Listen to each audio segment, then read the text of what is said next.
What's in your mind for you and for I? I'm trying to decide from the look in your eyes, yeah. I mean besides, but your feelings inside you. Part 2. Yeah. We're back. Part 2, we are back. We're back here with the man himself.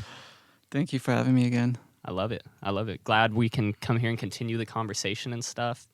It's been already 1 week, which flies. I say this on every single episode, but it's like, dude, time is flying, and I don't know what to do, and it's blowing my mind. Me So and Jacob fast. always make this joke that, like, at the end of the day, like, we just end up being on our bed, laying down. It's like, oh shit, that was another day that just passed by. I mean, what else can you Just do, like right? that. What else can you do? So Dude, that ain't even a joke to me. That scares me. Yeah. I I'm not know. even laughing. Like, Seriously. somehow I'm in my bed every night.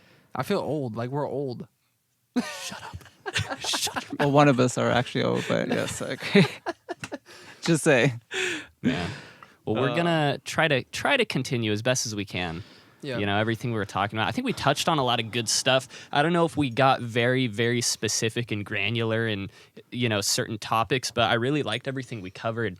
Mm-hmm. And one thing that we were talking about, you know, obviously the theme, what's probably going to be the title of this, is what makes a great artist.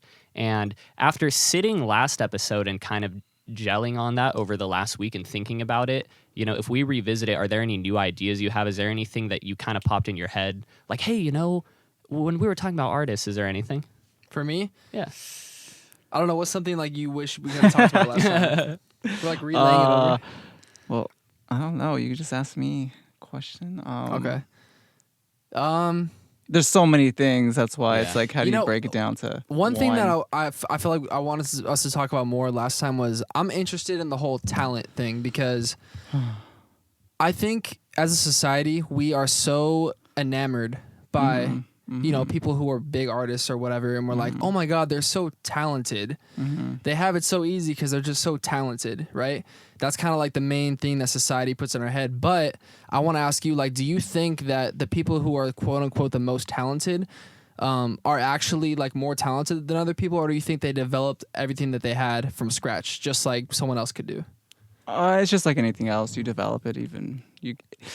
It's like when you start singing, you know, you're good and you're very talented, but when you work on it, you take vocal lessons and you become great, because there's different tricks that you learn, you know. So it's one of those things. Everybody's talented in their own way. Some people are in music, some people are in crafting, some people building, whatever. But in the music aspect of everything, I feel like talent today is just thrown out there. It's different from before, you know, when it was very selective. Now, again, going back to the social media thing, social media, everybody's talented. You know, you have filters for days on things now too, you know, where people try to sync live, and it's completely different, you know, when I just heard you on YouTube. So it's kind of like, how do you build your talent? Just like anything else, you work on it. You work on your craft. You work with the right people, you know, vocal coaches, and the right vocal coaches, because today everybody's a vocal coach. Oh my god, dude, do you realize how many times I've had to untrain like I certain know. things? I Like, I was at a point where I literally couldn't speak without hurting yeah, I'm sure. every day. I'm sure. From the wrong Wrong instructor? coaches, like just Oh, the okay. wrong, like I took it the wrong way, shit like that. Like I had to unlearn for like a long time, Wow. and it was fucking gruesome. Which I'm sure. I mean, I've worked with artists that had the same issues. You know, they found something on social media, and you know, just because it was a good deal, they're like, oh hey. But next you know, it's not their range, it's not their keys, and they're pushing and pushing. Next you know, their throats are all jacked up. Yeah, and then these, I'm not trying to shade coaches and shit, because there's We great love our coaches out there. coaches. I agree. Exactly, but it's like the ones I've kind of been to, for the most part, there's some that were good, but for the most part, like, it's the same shit. They charge $350 for a half hour. You show up, you do the same scales that any other coach can do, maybe a couple notes here and there, but it's like, dude, I wasted $350 like Oh yeah. doing warm-up yeah. scales. I literally could just do this on my own at home. Oh yeah. So like, it's crazy how they get you like that. But Yeah, everybody's selling a course nowadays. Of course. All these guys are like, buy my real estate course. I'll show you how to sell Oh, yeah. 100 houses. It's Yeah. like, dude, how many houses have you sold? They're Seriously. like, well, not a lot, but I sell real estate courses. Seriously, you know? seriously. I have a few friends who do the whole vocal training and stuff, but they've been in this for decades, Yeah. so they understand and they worked. You know, one of my good friends, Desmond, he does vocal training, but he's also been on America's Got Talent. He was on tour with CeeLo Green, doing that whole tour situation. So he has an amazing record behind him. And a lot of the people today is like, who have you worked for? Who have you trained that are doing stuff? And a lot of them are like, a lot of the people who they have trained are either new people up and coming, and there's no real great talent behind them. Yeah. But like I said, they working with talented kids. But to get you to that next level of success, you need to work with, again, like I said before, with people who've been in it, who've done it. So going back to the talent thing, because this is like an interesting topic to me, because I think there's people out there who really want to know the answer to this kind of thing because they may have the desire to want to be somebody or whatever. But so now I'm thinking like, okay, earlier you said you could start with raw talent and then you work off of that. Now, but is it raw talent or is it just a natural desire to want to be? And so you put that into your craft. That desire comes out and that's kind of the talent. You know what I mean? Well, I mean, it has to be a raw talent. Okay. Because it's like one of those things, if you say your kid and all the parents love their kids. So in their eyes, their kid's talented, but when you look at record labels, when you look at producers and stuff and they hear you and they're like, you have something, but you need more work. Yeah. And, and I've worked, again, with people like that. They're like, oh, you have a lot of skills, but there's a lot you need to master before you could get to that level. So it's like there is a raw talent there for those that literally just wake up and have the voice for days, and you're just like, wow. But with that kind of talent, it's easier to build because you already have something compared to, oh, you have what it takes, but, and there's always that but. A lot of people will be like, but. And when you hear that but, it's kind of like, it's like you're getting shot down in a nice way. So today's new artists, they're very talented, but there's a lot of stuff they need to work on, skills that they need to master. But yeah, there is a raw talent there. But again, going back into between raw talent and somebody who actually works on their craft is too different. Because you could be... I was going to say, I almost don't like the word, like when someone compliments someone and says like, you're talented, I almost feel like it's not the best compliment because I feel like it kind of takes away from the work part of it. And it's more so like, oh, you have a gift that comes easy to you. And so you just let it go and it happens. And I don't have that. But it's like... that kind of takes away from the whole work side of it, in my opinion. But there are people that are like that. Okay. Like, I've met people like that. You're just like, how? Like, what the heck? You just woke up and just sounds so amazing. You could sell records tomorrow if you wanted to. I see that. So but then you have those that have to work harder. Again, they have a raw talent, but they just need to work on a craft. They need to work on range. They need to work on, being flats compared to, being high. It's a whole scale thing. Do you think that's a better route? Because do you think that if someone has to work harder than someone else, that they're probably more likely to be in the long run because they have developed the work ethic? Of course. I already know where you're going with that. And of course, because somebody, for example, dancing didn't come easy for me in the beginning. So I had to, compared to some of my other friends who started, they picked it up like it was water. They were just amazing. But compared to where they're at today and compared to where I'm at today, we're in two different worlds. Dancing kind of didn't really work out for them anymore. So they started the family life. Just because you get comfortable, because you're good. So you're just like, well, I really don't have to work on that ego. thing. Exactly. The ego kicks in. And like I said, you book stuff for a few years and you're just like, yeah, I'm on top of the world. But then things change. Time happens, and next thing you know, there's stuff that style has changed. So what do? You have to either build yourself and work harder to master those styles, or you stay where you're at. And usually when you stay where you're at, you really don't go any farther than that. Okay, so going off that, I don't think we brought this up in the last one, but what do you think is the key to longevity for an artist? Because we talked about what makes a great artist, but now how can that great artist stay great for decades? It's just, again, knowing the times, knowing and understanding what's in, what's relevant, what's poppin'. Today, style is, I don't know what you want to call it, but it is what it is. And if you notice, everybody's following that same style because it's selling. You know, it's so knowing. But again, you still have like the Ushers who just got done doing an amazing performance. And, you know, one thing I love about Usher, because he stays true to his craft. He doesn't change it for nobody because that's who we fell in love with. We fell in love with a great performer. Compared to today, when you have all these new up-and-coming artists that, yes, they may have number ones right now and may be doing stuff right now. But at the end of the day, it's like, what else? What else can you offer besides that? So you stay in one category. It's just like Usher, he could break out to different stuff, you know, which is amazing. And that's kind of what makes that iconic artist is when they understand, they stay true to themselves, they stay true to what they can do, but they just switch it up a little bit. So it's almost like they take trends as a tool to enhance them, but they don't become the trend. Exactly. Okay.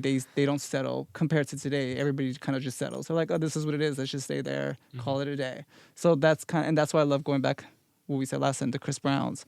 Chris Brown, he stays true to his style, but he just changes it up a little bit.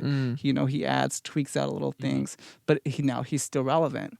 And 5-10 years from now, who knows where music will be. And it's like either you change with the music and the times or you stay behind, you know. So, but again, you can still stay true to you.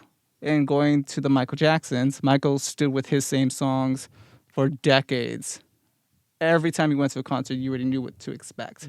But that was his style. And it lasts forever. It's like back when I was young, it was hot. Even till he passed away, it was still hot. And even to today, his stuff is still hot. You know, just because he had something about it that is untouchable compared to today where you hear something and you're over it the next day. You know what I'm saying? So it's just definitely a work ethic situation plus understanding you and what you could offer as an artist. Here's something that I think about a lot. I think about this on the daily, especially working with you guys. Like, I think I tell Ryan all the time, I'm like, dude, I am so glad to hang out with Stixx and Ryan Ramirez. Stixx Entertain and Ryan Ramirez. Because, dude, like, I already know the answer to this question, but for the listeners, the up-and-coming artists and everything, it's like, oh, gosh, sometimes I just think about this so much. It's how important is it, you know, for an up-and-coming artist who really wants it, how important is it for them to make music their priority? I'm talking like put the girlfriend aside, put the job. Don't look at your job as the main hustle. Look at music as your main hustle. And I feel like I already know the answer to this, but I just don't think I see artists doing that enough. I think a lot of up and coming artists I see think, yeah, you know, I'll write a song, post it on social media once, you know, practice it here and there, kind of put it there. But to them, it's like they want to be playing on these huge stages, but they're treating their music like a side hustle. How important is it to make it your priority? Well, it needs to be you. Music isn't something you wake up, oh, I want to make music because it's a trend and because it's in right now and because you know you could blow up in 2 seconds. But it has to be who you become. For me, going as a dancer, waking up every day, I had to put hanging out with friends, you know, going to parties. Of course, I still went to clubs, but I made sure going to clubs was still part of who I am. So your lifestyle, everything, everything becomes who you are. The artist, you know, I consider myself an artist, just in a different, you know, thing. But as a singer, you know, you have to be able to wake up and be like, this is it. This is who I want to become, and this is what I need to do to become that. Your life revolves around that thought of being a huge and it's artist. a mindset. You know, it's definitely a mindset. Either you have it or you don't. Anybody can make a beat. I could learn how to make beats. But it won't be good as somebody like Timberland because that's who he is. He lives, breathes, and understands music in a different way that me, I just wanted to do it just because. So my ear, my style won't be as amazing as his because his ear, his style, he breathes. He could hear something from a car. Dark Child, another perfect example. You know, he hears little things and he starts making music because that's just who he is. Compared to somebody who's just like, yeah, they see a whole bunch of things and they still don't understand. You know? One thing that I think is really cool about the industry we're in that I'm realizing is that not only do you have to be good at the music and the business inside of it, you have to understand the psychology of people to make art and to make relatable art and to make relatable live performances and to build a good team. You got to understand the psychology of a team and like all this kind of shit. So like, I feel like that's probably the most like scary, frustrating part, but it's the most exciting part for me because it's like, you got to know like, what is this kid in Czechoslovakia like? How does his day revolve around the kind of music I like just shit like that. Like, it's crazy how the psychology ties into it, you know. But I feel like some artists, they do settle because of the people, you know. So they'll change everything and they'll basically almost lose themselves just to please the people around them. And instead of letting the music draw them in, they try to fix everything and try to go with everybody else's style. And that's hard because everybody has their own style. You know, some people like rap, some people like pop. So how you go is like, just like, that's why I love Eminem too. You know, working with him, you know, being able to understand his music. He stood in his lane. You know, rap was his thing. But the thing is about it, the funny thing about it is because he always made it comical. You know, it wasn't just a whole bunch of rap stuff, but like everything was a story. Everything was making fun of somebody. Here's a question. So do you think that if you get in the party scene, let's say, with the wrong kind of people or whatever, do you think that then becomes a temptation to make music to please that environment, and then you kind of take away like your own People get and shit influenced, like that? yeah. Okay. I mean, you could get influenced by the party scene. So you see them having fun to party music. So next thing you know, you want to start making party music. Yeah. You know, compared to, what's his name? I'll get it soon because I just completely went blank. Yes, I completely went blank on his name. But there's this one artist who go into Adele. We could go with Adele. Okay. You hear her music, you already know it's Adele. Now, say she just switched it up and went pop. Because pop right now is big in its own little world, but it wouldn't sound real. It wouldn't sound like a Britney Spears. Britney Spears all pop. Now try to have Britney go into Adele style music. Completely two worlds. But at the end of the day, Adele stood to Adele. She understood, if I could get you to feel what I'm feeling, it'll draw you in, and not vice versa. And it has. She drew a whole bunch of people, and I mean, she was on top of the world, and she still is on top of the world. You know, but you would think that her style, not everybody would be in it. But it wasn't about so much of the style. It was about the music and what was said. You know, it was a feel good.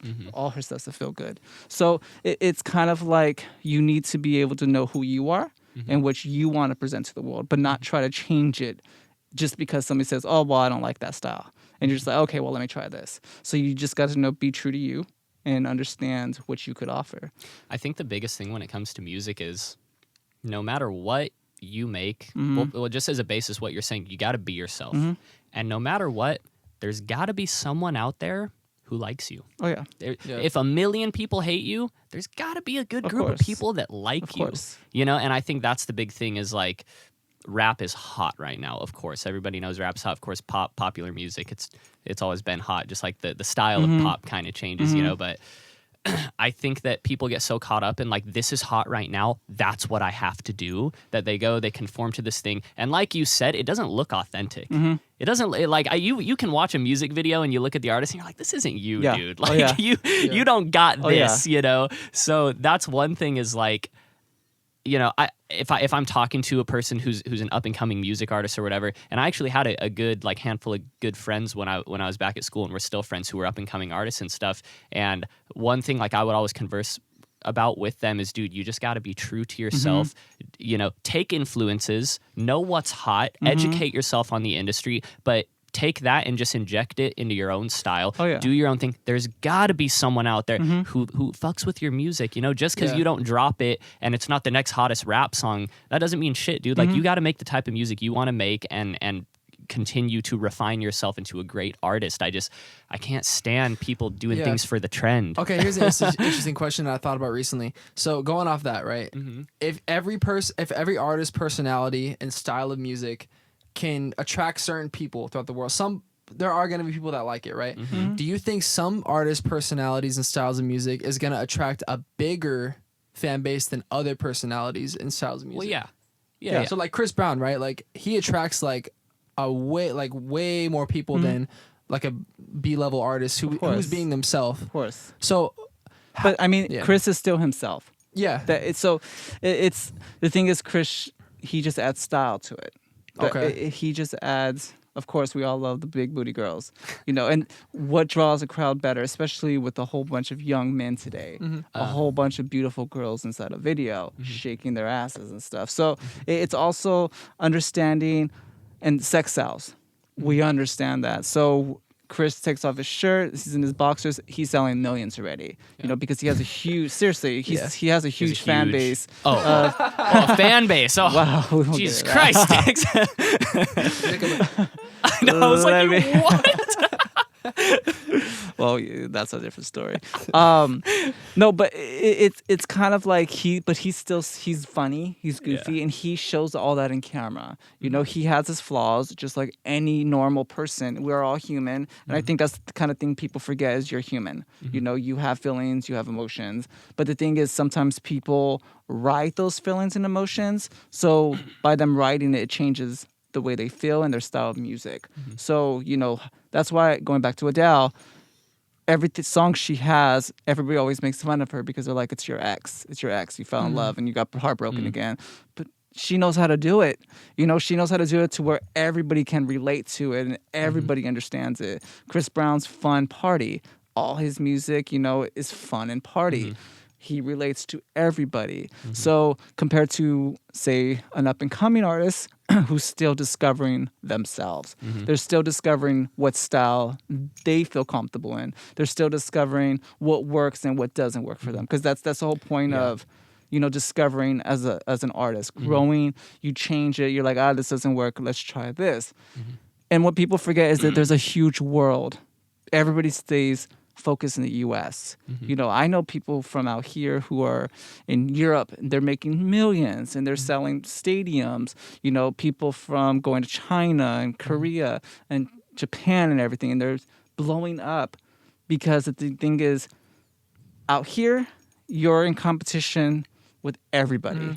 Because again, social media is so huge. So you could be amazing, but because somebody has 1 million followers, people are not even looking at you. They're looking at that person. They're following. Plus, when you look at that person, you see what they're doing. Again, going back to the sex sells. They're basically naked, But the thing is that they found what works for them and what people respond to. So all the new artists today that are just kind of like, well, I don't want to settle and I don't want to fall into that whole world, have to be naked all the time and blah, blah, blah. You find yourself struggling a little bit more compared to somebody who just doesn't care. So it's kind of like you have to have a mentality of we're just going to do it and hope for the best. And if it doesn't work here, then we're going to push overseas. We're going to push Europe. And going to one of my good friends, Yoni, who I also was working, he was another new artist I was working with and helped, his whole project. His music was great. His music was doing good. But now he kind of went back into the DJ world. Took him. He's been traveling the world. He has this thing called Baddies Only. So he's, of course, all the girls. So, he went from a few hundred on TikTok to now 1 million. Wow. So it's one of those things to where he understood what people were responding to and what they like. And what they did like was the DJing, the fun vibes, all the naked girls, and that's working for him. But it's one of those things. What did he have to sacrifice? Yes. And that goes, I love him to death, but when it goes back into the artist, you have to sacrifice something because that wasn't working the way you thought it would. Yes, you may have got some love, and yes, you may have got a whole bunch of people like sick. I loved his stuff, and I'm very picky when it comes to music, but I was a fan of it. So it's kind of like it could have went further, but again, people saw a different response, so they went with it, and they just took off with it. So it's kind of like it's a sacrifice. You have to either be willing or you stay in that boat and you keep paddling until something breaks or something happens. That's what I was just gonna say is, well, it's dependent on your goal too, right? Yoni, right? That's how you pronounce it. Okay, so Yoni, so he obviously wanted to be big.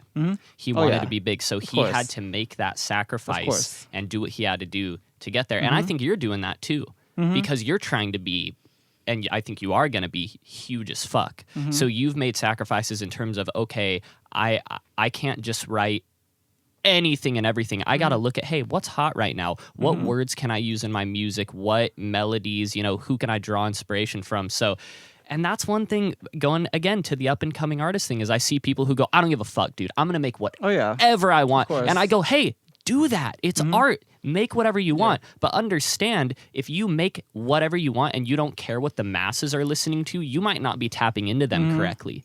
You might not be making the type of music that the whole world wants to see on the global top 50 what's crazy? on Not Spotify. to cut you off. Sure. Some of those people, for some reason, they're the ones that have the 800, 1 million followers. In the rap world, that works. And I think that works. I think just with anything, because if I go to stuff, I see some stuff that's so. Even the influencers, we love influencers. I love a lot of my friends are influencers. But if you look at like some of the stuff that they do and some of the stuff, you're just like I couldn't do that. Or even like some of the rappers, like you said, some of the crazy stuff that they do, you're just like, how are you even doing anything? How do you have such a huge following? How are you even, certified on IG or whatever? But then you're like, damn, I have an amazing blah, blah, blah, X, Y, and Z, and my stuff still isn't doing what it should be doing compared. It's just with them, they're in your face. They're like... Interesting. Exactly. They're like, you're going to like me, and I'm going to make you like me, compared to somebody who's just humble and loving their music and just want their music to be out there, And I feel like that's kind of what you have to do today, because there's so many people. You kind of have to be in people's face like, this is me, take me or leave me. Do you think that only works, though, if you have, like, an interesting, like, image about you? Of course. Because, like, so if you take, like, like, okay, someone like me, right? There's nothing really like outlandish about me and different. You know what I'm saying? But I do what I do. If I was in people's faces, I don't think it would have the same effect as like someone who was like had face tats and shit. You know what I mean? The thing is with them, they don't look like the average Joe. Okay. That's kind of what it is. You don't look like your normal person. Yeah. You're just wild. You're out Wild, there. You're coloring your hair. You're this tattoos everywhere on your face and blah blah. So it's kind of like you're standing out from the average Joes, and that's kind of why their numbers are so high and why things work, is because again, they just don't care. So since you don't care, if I want to come out in a dress and I'm this rapper, which it's happened, but people respond to it like, whoa, that's hard and that's sick. Back in the days, people would have been like, whoa, what are you doing? But I've learned, growing in the times, is that sometimes the most craziest things are they get the most attention in this time, in this age. But again, that's just going back into, I'm in your face. Yeah. If I'm coming down the block, you will see me. And that's kind of what it is. Either that, or you're somebody who's done it, you just have a style about you, which still makes you stand out, but you're not as dramatic as that other person.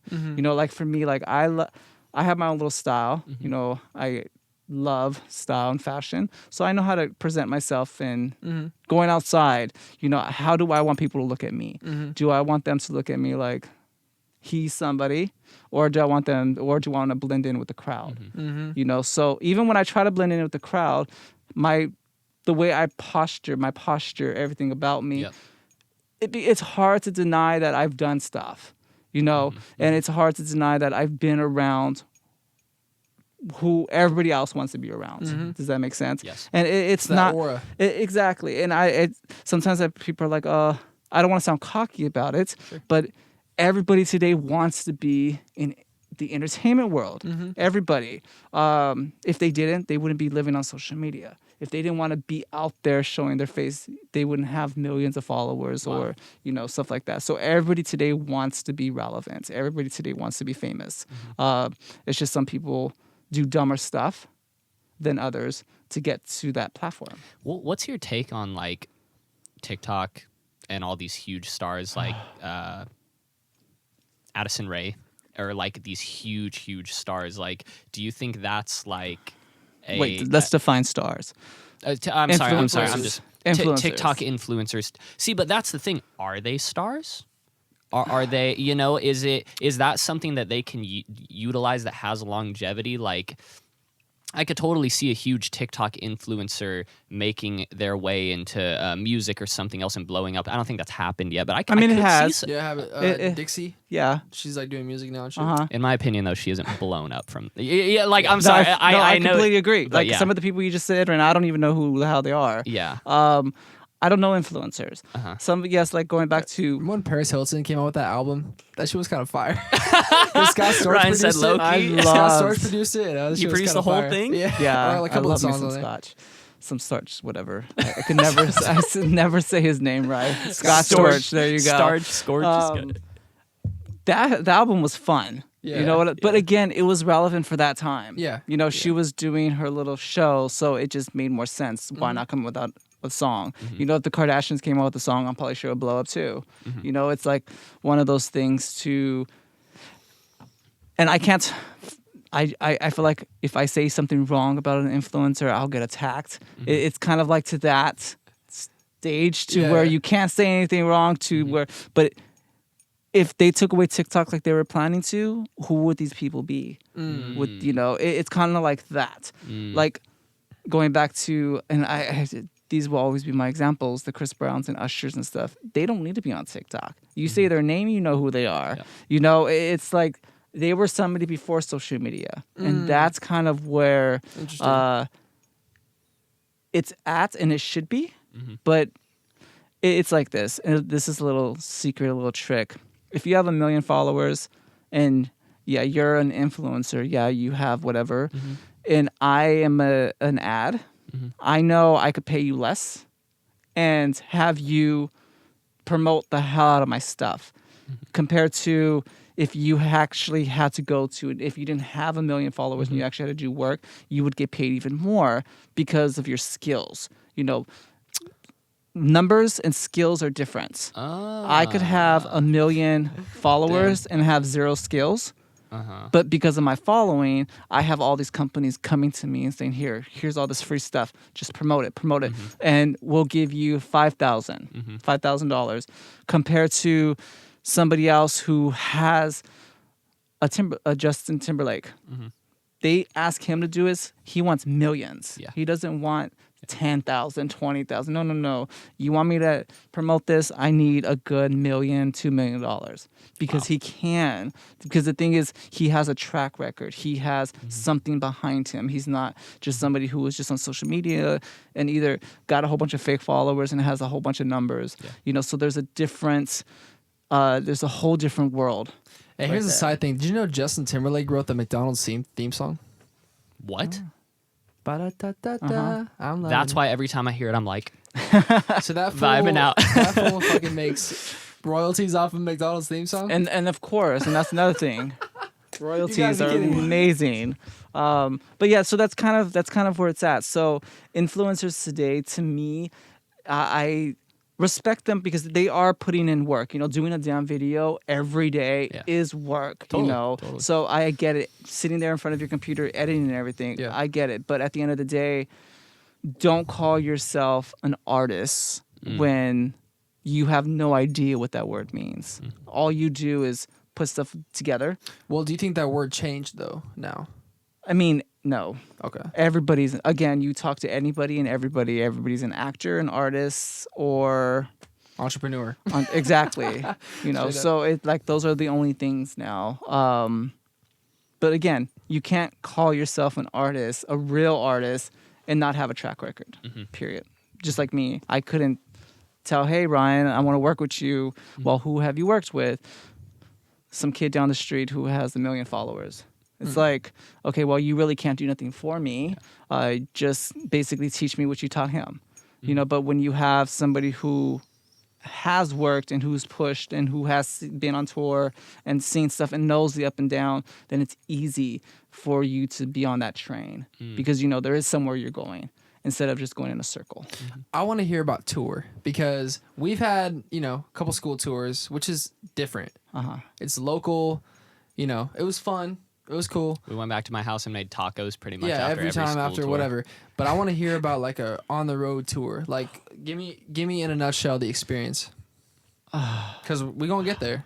It's breathtaking. Okay. It's lots of work, but you take away the work, there's nothing like being on stage in front of thousands of people who, yes, they're there for their favorite artists, but you also know that they're there for the whole team. They're there for the dancers, they're there for the band, you know. It's having it's such a crazy experience that it's kind of like it's hard to talk about because it's something that you kind of have to experience yourself. But traveling, being on planes, like when I did a China tour, we went to 32 different cities in China for 3 months. And we got to perform on some of the biggest stages. And then we got to perform on some of the smallest stages. The smaller stages, I feel, are a little bit more intimate because when you have a huge stage, you have all these people you have to worry about. But when you have a smaller stage, you just have a small set of people and the energy is a lot different, you know. Yes, stadiums, you could feel that, but there's something about a small crowd. But waking up every day, 5 o'clock in the morning, get ready to take You're that on the flight. clock. Yeah. You're on the clock. I've found that from the performance side. So one time my choir, we did a performance with Foreigner, the band Foreigner, on stage with like a sea of people and shit, like at the Hollywood Bowl. No, it was Irvine Meadows. And it was almost like the more people there are, like the less nervous you get. Because you're not pinpointing people out and shit. It's just like a non-real thing. Yeah. But then like when there's like intimate, like, you know, 20 people or something like staring at you, it's like, oh shit. Like, it's like scary. I feel like I love those more because you get to see their faces. Yeah. Okay. You get to experience their reactions. Personal. Exactly. It's very personal because when you're in a sea of people, it's kind of like, where do you look? So it's kind of hard to explain. But again, going back to when we were in China, like you have a schedule. They're like, hey, you perform from this time to this time, get off stage, chill backstage, blah, blah, blah. Get ready. Like we had 2 shows sometimes a night. So we get a little bit cozy. 2 hours later, do it again. Go home around 1 o'clock in the morning, sleep for a few hours, wake up, catch our flight to the next city. After the next city, prep, go hit sound check, make sure everything's good, do what you got to do. Then you get to go walk the city. I loved always walking the city. I'm a huge traveling person. So walking and shopping were my thing. Nice. Me and my good friend Epic, he was also, he was my right-hand man. You know, we were the same height, we danced and everything. So he was like my partner. And him and I would always be gone. Where's Stixx and Epic? Just gone. But again, I always knew my schedule. So I always understood this is where I need to be, sound check. But being outside of the China tour, coming back to the U.S., it's a huge difference because culture. You know, in China, they love everybody that's American. It's like, woo. That's Out interesting. here, it's kind of like you have to, either they love you or they don't. So you have to keep that energy of the crowd. You gotta win 'em. Exactly, all the time. But again, when you're with the big artists, the energy will always be there. But going to some of my lower artists, you know, because going from the big to the low, there's a difference. There's always a difference. Because when you're with a lower artist, you're also performing with other artists. It's not your show. Oh, it's interesting because we went to Chris Brown's concert last October, and even like the opening acts were big artists like Joyner Lucas. Well, see, look who they're working with, Chris Brown. Yeah, but like look, so Joyner Lucas, it was like Ty Dolla $ign and somebody else. Tory and Lanez. Tory Lanez was different. Ty Dolla $ign and Joyner Lucas, like when they were performing, like there was no energy. Like he was killing it, right? Or they were killing it, but it was almost like they had to win Chris Brown's audience, even though like everyone knew who they were. Everyone was kind of like still and just kind of like they had to win us. So that's interesting that if you're not the main guy, it's, Of course. you know, Well, because that's why I didn't pay my $200 ticket to go see some It's going back in the days when Pussycats opened for Britney Spears. Oh. They kind of got it before they were huge in who they are today to where they could do their own stuff. You know, they opened up for her, and it was kind of like but when Britney came on, it's a whole different story because again, people are there to see somebody specific. They start feigning and shit exactly. when Britney comes out. Right? But when you're there, when you're performing with lower artists, they're not lower artists. When you're performing with other artists, I hate to say lower Smaller artists. level. Yeah. For that fan base. Yeah. Yeah. It's kind of you're performing with other artists. So people expect and know that there's like 5 lineups. Does that make sense? So it's kind of like I'm there for number 4 lineup. So I have to sit through 1, 2, 3 before 4 comes on. But sometimes you never know. You could fall in love with 1 or 2 or 3. And it's happened before. You know, people are like, wow, I didn't know you were a part of that. It's dope. Love it. And now I'm a fan. You know, and sometimes you take the main artist as fans from them because you're better than them. And that goes... Or share fans. Yeah, there's something, though. I've been in these positions to where people are just like, wow... They had the main act, and the main act wasn't as amazing as the one before them. Wow. Because again, it all depends on the prep. The prep is the main thing. The whole. I'm doing 5 songs. Great, these 5 songs are gonna be the best. I have dancers. I have wardrobe changes. You know, and I'm all about wardrobe changes. So no matter what A, B, or C artist you are, I'm all throwing a wardrobe change somewhere in there.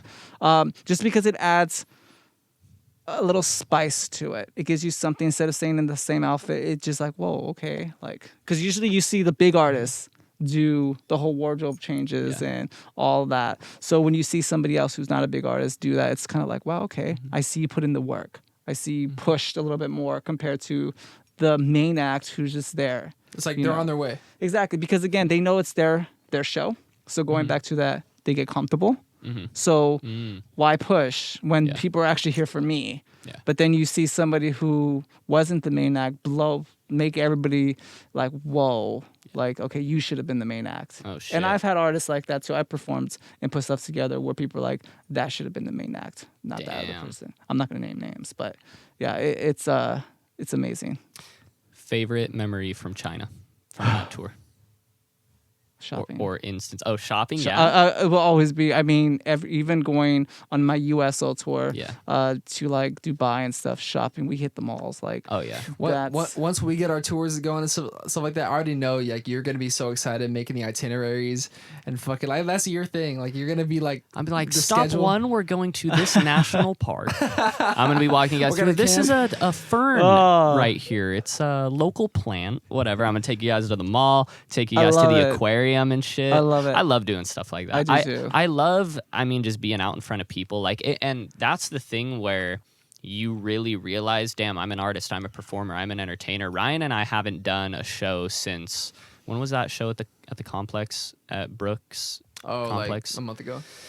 About a month ago. So we did a show about a month ago, which is a long time. And then we didn't know what we were going to do. We were like, oh, this COVID thing. That was kind of like, an anomaly. Like, oh, there's a show during the pandemic, whatever. And then Ryan and I were talking, hey, let's go busk, whatever. So we went out and we got there in front of people and we set it up and we played like for an hour. And dude, like just performing in front of people really makes you look at being an artist in a different lens. It's so much different than sitting here at, recording right here all day, perfecting your craft, all this stuff. Then you take it and you go, okay, this is it. This is the final product. This is our product in the music industry. We take this, now we got to perform it for people. And it's crazy. And it's motivating, dude. Like, were you motivated on that tour to just like, damn, that first night, dope, let's keep doing it? I mean, for me, it's always until today, it's always been a dream, and it still feels like a dream. It's just time and years go by, and it's almost like, I don't want to say a circle, but it feels like it because you just do and do and do. And a lot of people have asked me, do you still love what you do? And I always say, I feel like I'm more in love with what I do than when I first started. Oh, wow. Because the knowledge and experiences that I've gained compared to when I started, again, I didn't think I was going to be where I'm at today or know the people I know today. It's because again, I dancing at such a young age and not knowing if I was even good enough compared to the people who I was training with. Because again, going back to people with raw talent, they had that raw talent. So I was like, yeah, they're booked every time. They were the ones doing the shows. The commercials, I would always see them. So it's kind of like when I first got my big break, I took a breath and I was like, wow. And then it was like when you taste something for the first time and you just fell in love with it. And that's kind of where I was just like, okay, I never want to go back to a normal life. Even though I'm normal, but it's a different mentality. You have to separate yourself from being normal because you have to create. Creative people are not normal. You know, people who create amazing. Yeah. A little off. A little bit. You know what I'm saying? But it's in a good way. You know, it's amazing. So there's a lot of things that I wish I could have done differently. You know, the partying, I could have done without. The drinking, I definitely could have done without. But it was just at that moment, the time. I didn't start drinking until I was like 25, 24. Wow. So I started drinking really late. But when I did drink, it was crazy to where every show after blacking out and I'm stuff. done. Yeah. But again, you have going back to the mentors. You have people who sit there and tell you. And my mentor came and told me that. You know, I was passed out on a tree and he was just like, do you want people to remember you as this? Or do you want them to respect you in a different way?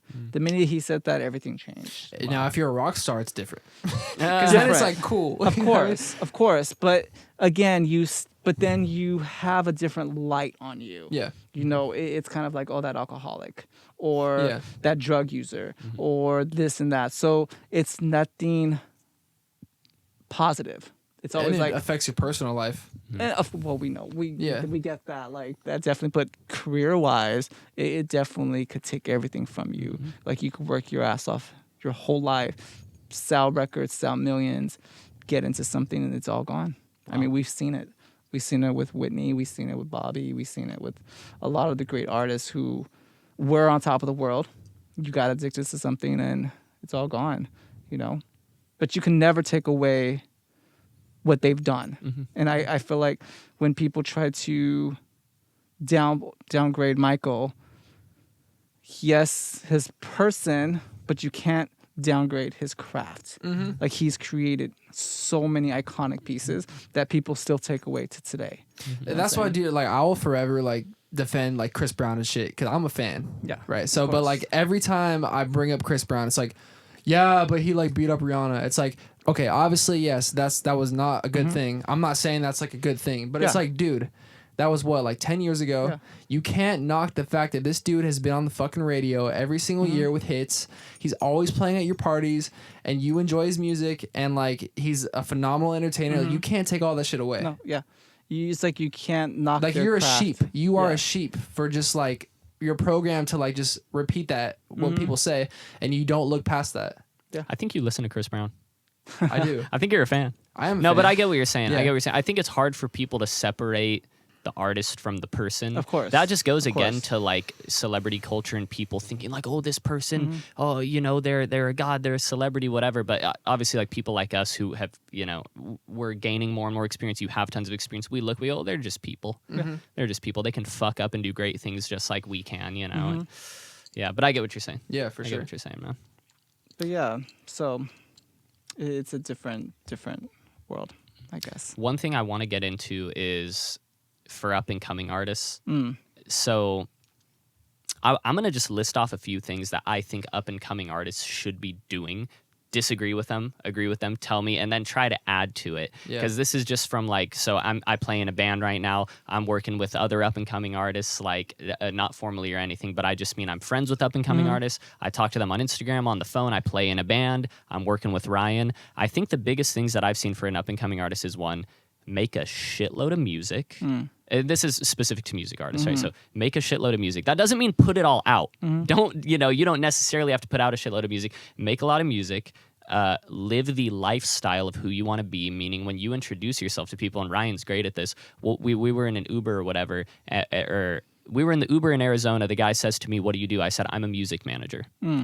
I'm an upcoming music manager. I don't make tons of money off being a music manager, but I said that's who I am. Yeah. And Ryan's fucking great at that. Anytime we go out to a club or wherever we're at, Ryan introduces himself. So live the lifestyle of being an artist, put out tons and tons of music, and never give up.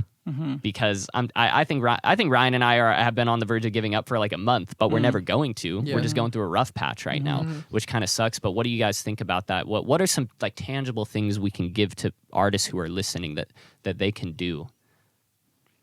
Of course, never give up. I love that. That's like what I always live by. Because again, you are always going to have your rough patches. Totally. You know, you're human. Going back to the human mentality, you're human.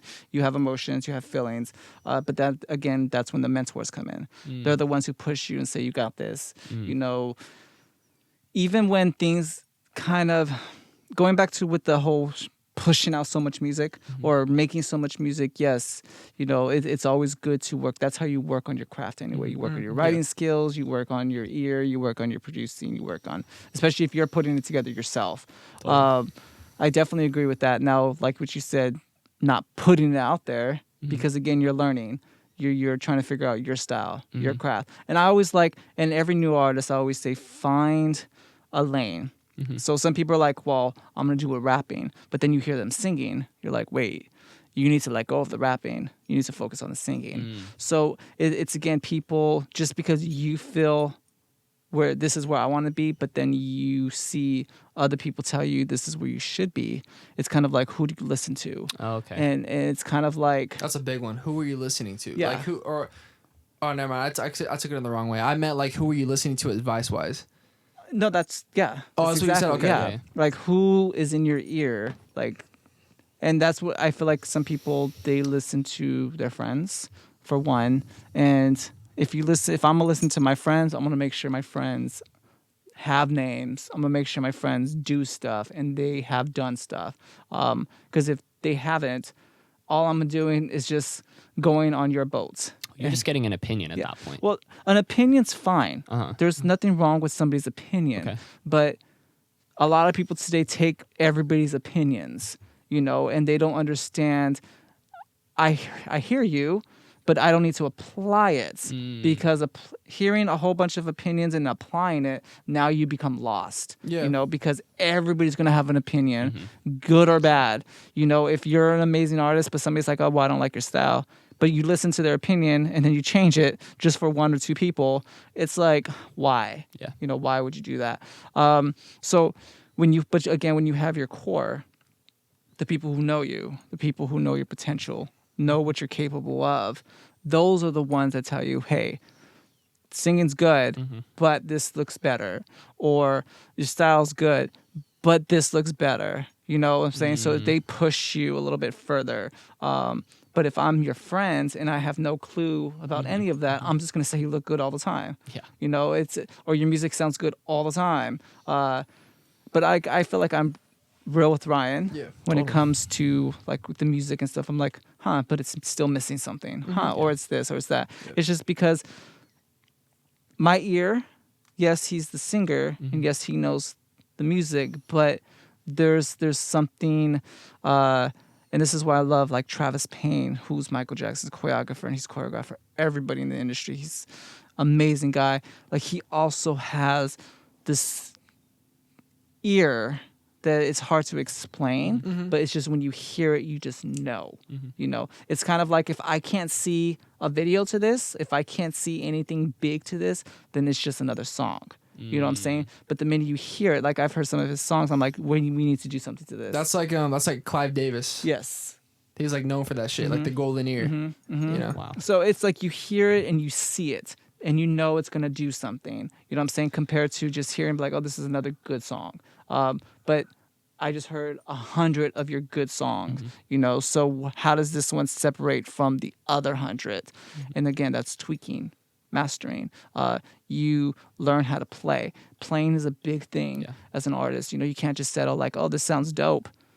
It sounds dope, but it could be fire. Yeah. It could be a #1 hit, Billboard, you know what I'm saying? So definitely finding the right people. And there's a lot of new artists, but there's not a lot of new artists who are willing to accept those raw, hard opinions from the right people just because they feel, oh, I know it. I know what I'm doing, blah, blah. I have 1 million followers on Instagram.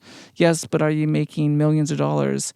Are you Billboard top 100 or at least on top 100? So here's the tricky part because, like, for example, my situation, right? I was getting brutal honesty from people that I trusted and let them give their opinions, but it fucked me up because they were the wrong people to listen to, but I didn't know because I was young.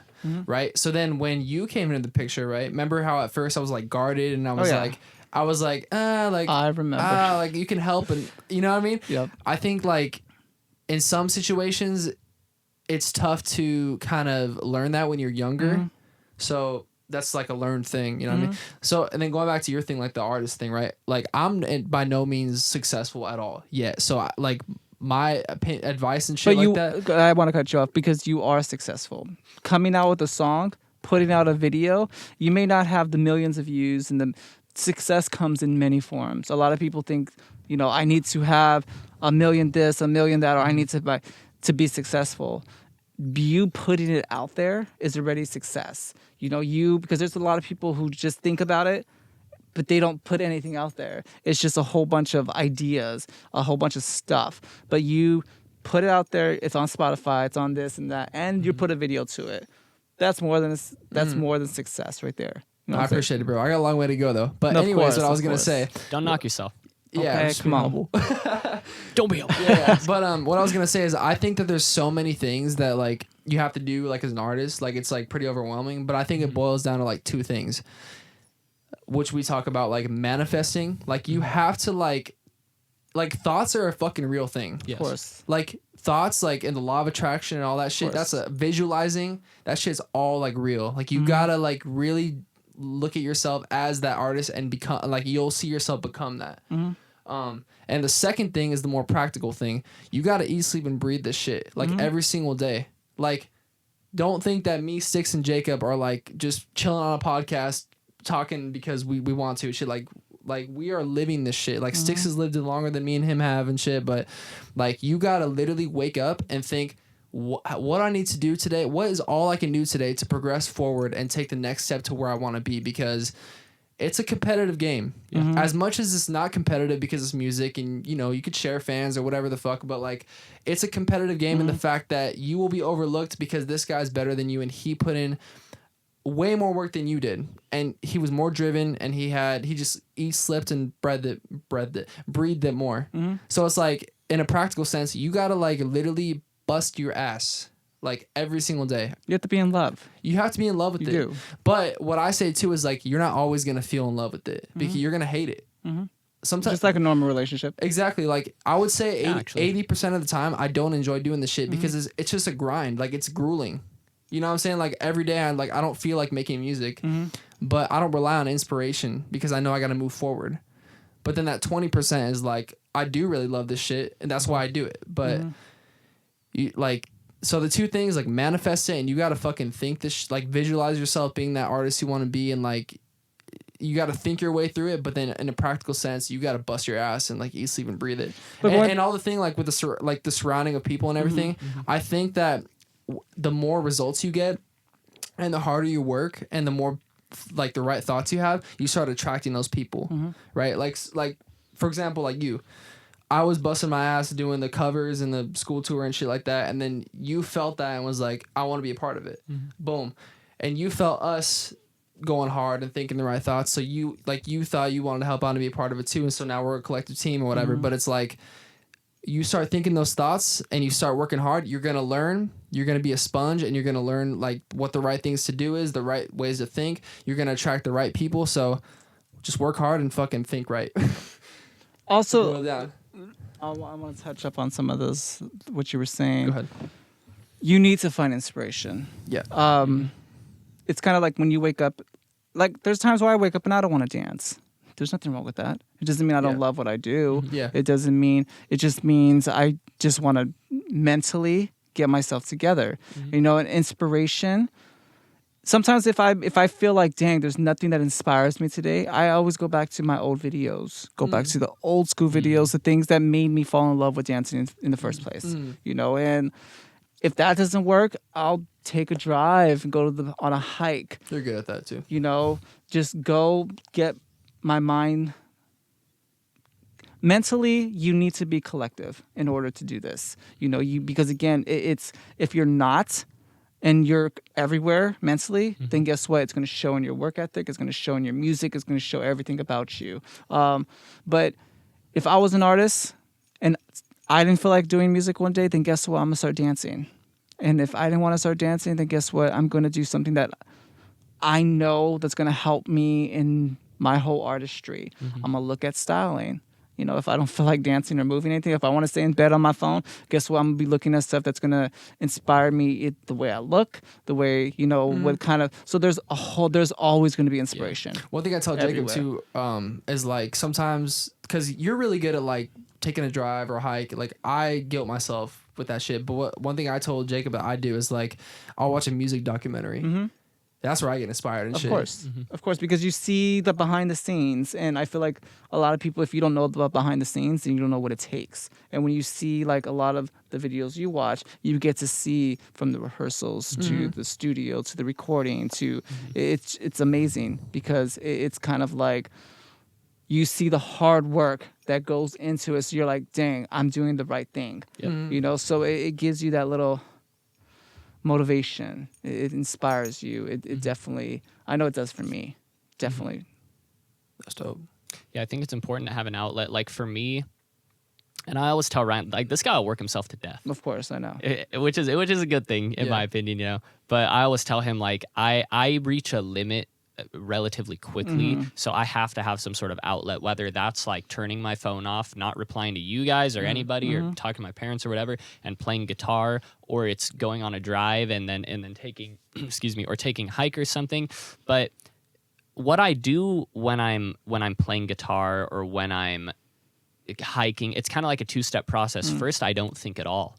I'll be walking down the trail and I'm not thinking a thing, or I'm playing and I'm not thinking. But then about halfway through that, I start to gather my thoughts and I'm in a comfortable environment. But if I never got my mind off it in the first place and I had all these thoughts everywhere, I never would have had the opportunity to gather them and align them and stuff. So, I mean, I feel inspired when I can be in a calm mode and I can really align my thoughts. I can say, hey, okay, I'm doing XYZ this morning. Ryan's releasing this song this day.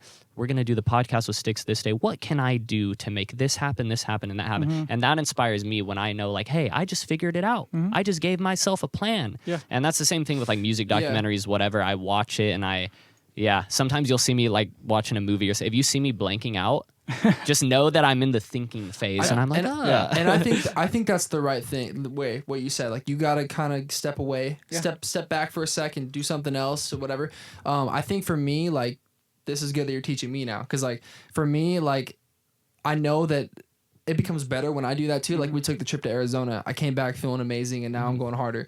But it's like, I think for me, there's always that thought in my head that, but you know what? There's some kid in Buckworth, Kentucky, who is like literally like pushing past that feeling and saying, fuck that. I am not going out of town this weekend because I want to win and I want to be better than him. And he's going to go do it.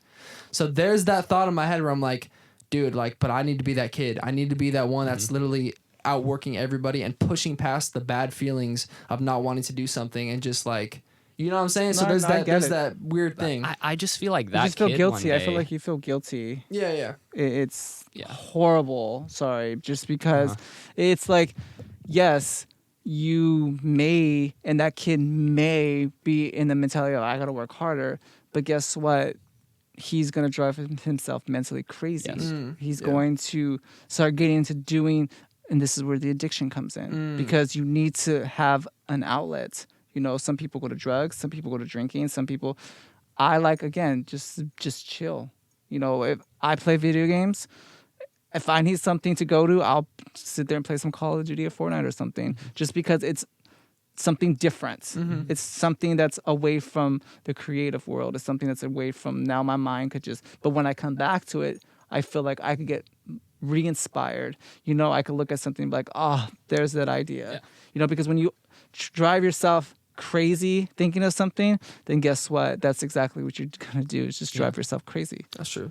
So Yeah. breaks are amazing. That's literally what I was gonna say. Is Yeah. sure that kid's pushing past you for a little while. Yeah. But that kid's gonna You're reach gonna a get breaking burnt. point one day. Oh, yeah. And I think that you should always push your limit. Like if it's one of those things where you can go, you know what? No, I can do this today. Yeah. Always push your limit, but never force yourself to reach your breaking point. You're pushing your if your breaking point's here and you're like, oh, I can push my limit, I can do it. You're gonna reach that breaking point. So it's constantly like maximize your productivity, like maximize what you can push yourself to, but you reach a diminishing return one day. You gotta feel it out. That kid, you got to feel it out and know when you're killing yourself instead of actually doing good. Exactly. Yeah. And then it doesn't become fun anymore. It doesn't become like, because now it becomes work. And, you know, and doing what we say we love to do shouldn't ever be work. There's not a day that goes by with me that I work. You know, it's just I get an opportunity. I think also another thing is like I'll take someone like my mom or like my stepdad or whatever, like working a 9 to 5, and in my head I'm like, they don't have a damn choice. They can't step aside. If it's 11 a.m. and they feel burnt out like we do, they have no damn choice. They have to work. So in my head I'm like, okay, if I don't want to work a 9 to 5 and I want to be somebody, let's say, then I like, how am I gonna step aside and not work when they have to, and I expect me to be somebody more impactful in the world? Like, you know what I mean? Like that's another thought I have. So, But that I again, struggle it with. just becomes more you analyze everybody. Yeah, that's It's true. kind of like you're like, oh well, they have to do this, and then oh well. But again, it's they chose to work a 9 to 5.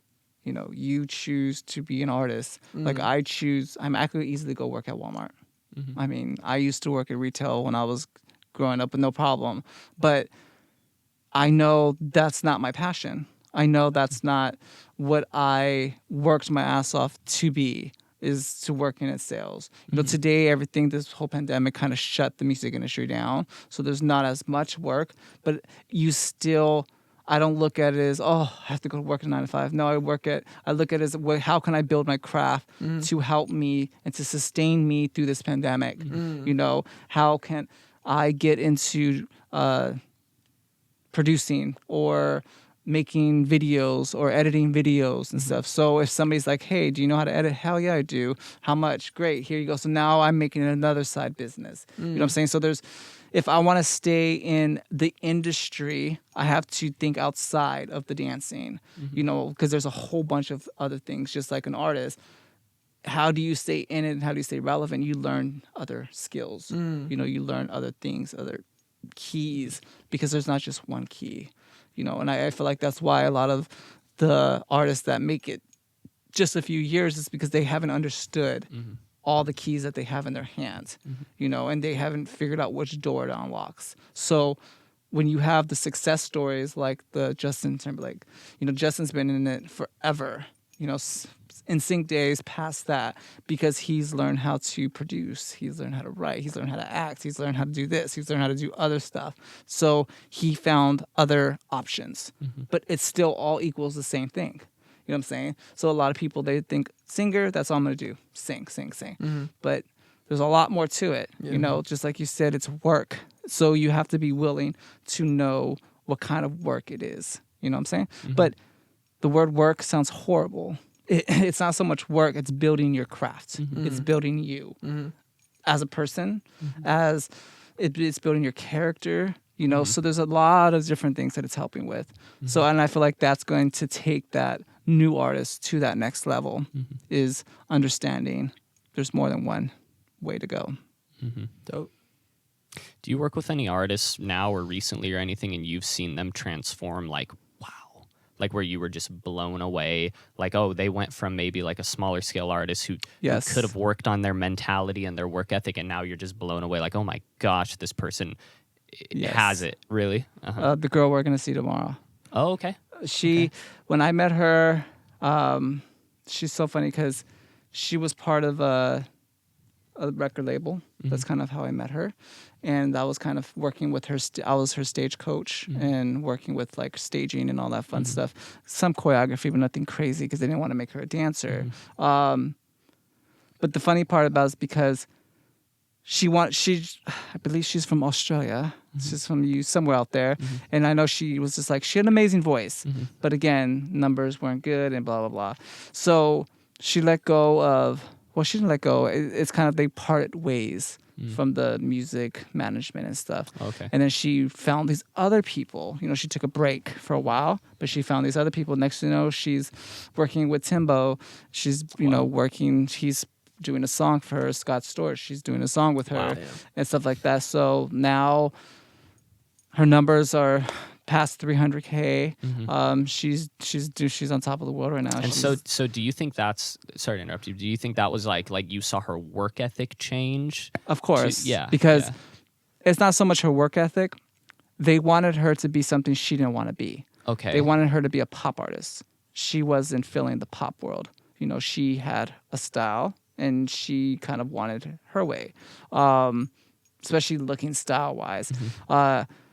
They were just like, no, you're going to do... And there's a lot of times you have that where management wants you to be one thing, but you don't see that in your vision. Fuck the man. Fuck the man. So it's kind of like, what do you do in that situation? And if you're in contract, you either have to buy yourself out of contract or just roll with the punches. But I feel like whatever happened in that situation, they broke ways and she did it her way and she got to play more. And yeah, that's how she's got to do her stuff. I don't want to say this, but sometimes management do hold people back, especially somebody who wants you to be something that you don't want to be. You know, it's very rare you find. And that's why I love JB's manager, Scooter, because he kind of let Justin be Justin.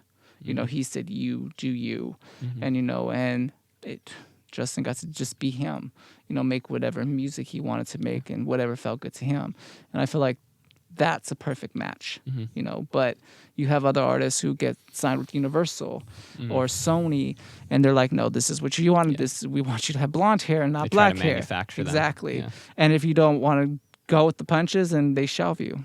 And next thing you know, you're shelved for a whole year. You can't do nothing. You can't release nothing. You can't record nothing. You can't collab with nobody because you're on contract with them.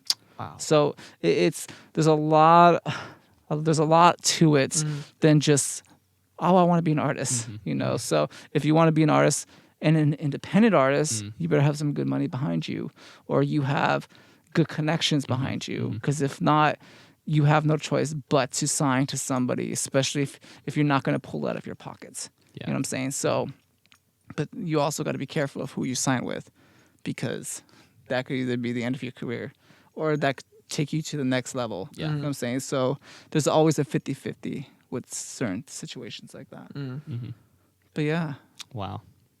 That's amazing, man. Well, hey, thank you for coming on again Of and dropping course. some knowledge. Yay. I hope we can have a part 3, 4, 5, 6.